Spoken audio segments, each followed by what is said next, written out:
Yeah,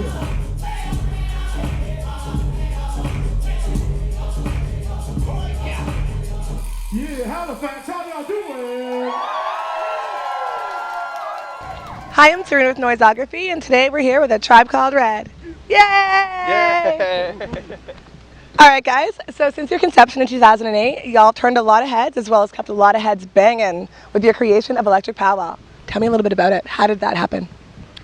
We just wanted to create like a cultural specific party. Like every city kind of has them, like Jamaican parties or Korean parties and like that sort of thing.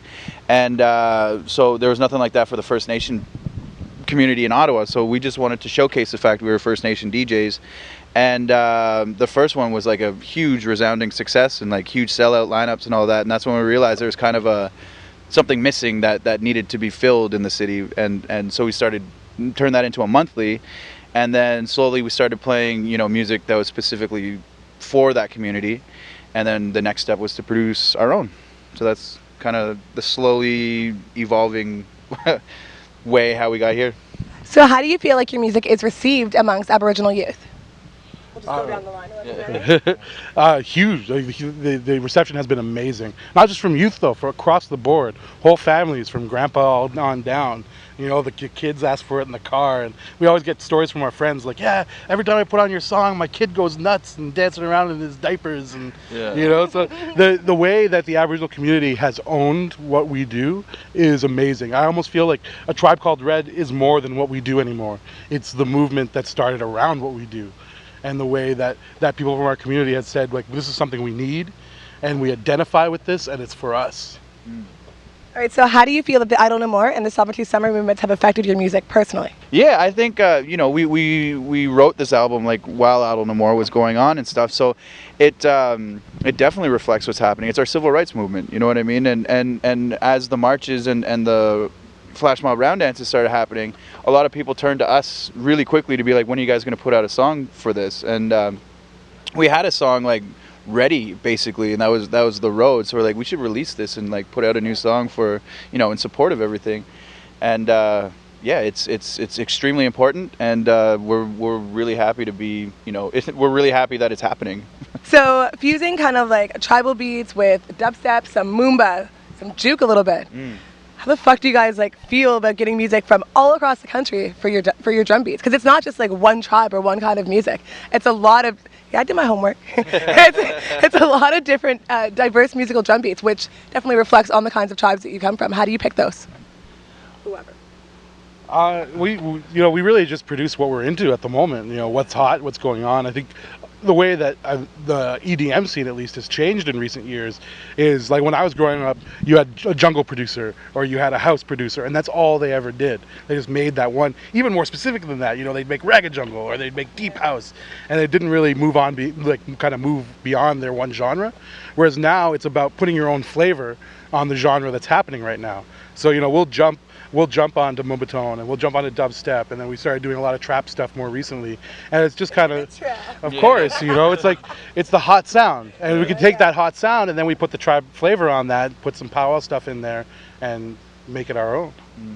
So from your self-debuted album to Nation to Nation, how do you guys feel that you've evolved? And maybe with the movements going on, how do you feel that that's helped you evolve? Yeah, it was so for the first album, those songs have been out for like years, like a couple years, and they were free on our SoundCloud, and everyone was able to get them. And it was our manager who was like, listen, we need to put like this as a package, and it could get reviewed, and it could that sort of thing. So it's all our manager Guillaume who made that album happen. And but this one we had specific material to work with. We're working with a drum label that only they're a label that only deals with like drums specifically. And they're called Tribal Spirit, and they opened their catalog to us to remix, and in return our remixes go on the drums album as well. So we get to use we're using each other's music to help boost each other sort of thing, and it's a really, really cool relationship. And so now this time we have like set material, and we also have like deadlines, which we never really had before, which motivates a lot. A lot It's fucking more. deadline. Yeah. All right. So do you want to tell me a little bit about your collaboration with That's Racist and what the hell are you doing now that they're not together anymore? Oh, yeah. Just saying. Heartbreaking. That was a hard one for sure, especially like having the track and waiting to put it out. And when we finished it, it was like, what do you guys want to do with this? And we totally want to put it out on our next album. And we're like, oh, amazing! Like, freaked out. And then they broke up. It went as far as like Heems mentioning us in Rolling Stone Shit. about like collaborate. Who are you collaborating with? It's like, oh, a Tribe Called Red, and like it was insane. And then they broke up. Do you have any future collaborations with anybody or anybody that you'd like to collaborate with that you want to tell Noisography? Just asking. The album that we're working on right now is going to be a fully collaborative album. So us working with a lot of the artists who have become our friends and family on tour for the past couple of years. So a lot of Aboriginal artists, some non-Aboriginal artists, MCs, musicians, singers, all types of people. So that our next album is basically dreaming up everybody we want to work with. Yeah. So your song Woodcarver, why did you touch on that specific issues out of all of the issues that there are to talk about, specifically with Second Nation? Unfortunately, the police aren't really nice to everybody, but why this specific issue? Why did this hit you guys harder than any other? It was so public. Like they had dash cam footage of this guy murdering John T. Williams, and when we saw it for the first time, it was like huge YouTube. Like it got very viral, and so we watched it and cry. Like I bawled. It was so sad to see this dude get murdered, and I couldn't believe it. And our thoughts were like, at least it was on camera, and this guy's gonna get the book thrown at him. You know what I mean? The justice he deserves. Yeah, the justice that he deserves. And then he got fired, and that's it.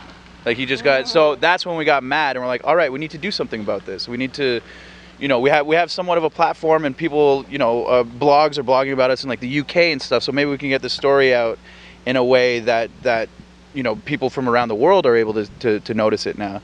So that's where that came from. Do you think that your perspective differs because you guys grew up in Ottawa, perhaps than other people that might be living on reserves? Absolutely. How so? Well, we're trying to we're only showing what we know, right? Yeah. We're making music that's an urban sound. Like we all grew up urban. None of us grew up on a reserve. So we're in that sort of idea. We never really had a place. Like when growing up in the city, all my friends called me chief and like made me know I was native. Made me know I was different. And then I'd go to the reserve for an entire summer, and all my cousins would I'd be that city Indian sort of thing. So we never really had a spot like here or there. So this is our expression of the Aboriginal experience in an urban setting. So congrats on making it to the Polaris long list 2 years in a row. How do you feel that that's going to propel your fucking career? Well, I think it already has propelled our career. Having a debut album like ours, fully self-done, no labels, studios involved with anything, and making it the Polaris Prize was huge. And then this year, I think a lot of people were waiting to see what we were going to do next. And, I've read some reviews where it's like, well, after getting nominated for the Polaris for the first album, you can only go down from there. Yeah. And I think we surprised a lot of people. and came, like, yeah. We came up with a solo album that, like you said it before, it really evolved from the first album and had much more of a solid vision to it. And, just really upped the ante on what we had done last year. So here we are again. So you guys are touring the fuck out of this summer. You want to tell me a little bit about some big stops, maybe Electric Chorus? Are you guys are upcoming Oshiega, Evolve? You're here for Jazz Fest. Tell me a little bit about the festivals you've already done and what you're excited to do next. We just got done playing a couple big festivals, which were pretty crazy. The Electric Forest and the Tall Trees Festival, which were pretty mind-blowing. Having festivals in the top of a mountain is pretty nuts. But upcoming, like you said, Oshiega. We got a bunch of stuff in the States that we're doing. We're touring with Goro Bordello, touring with them, doing a bunch of dates with them, which would be pretty cool.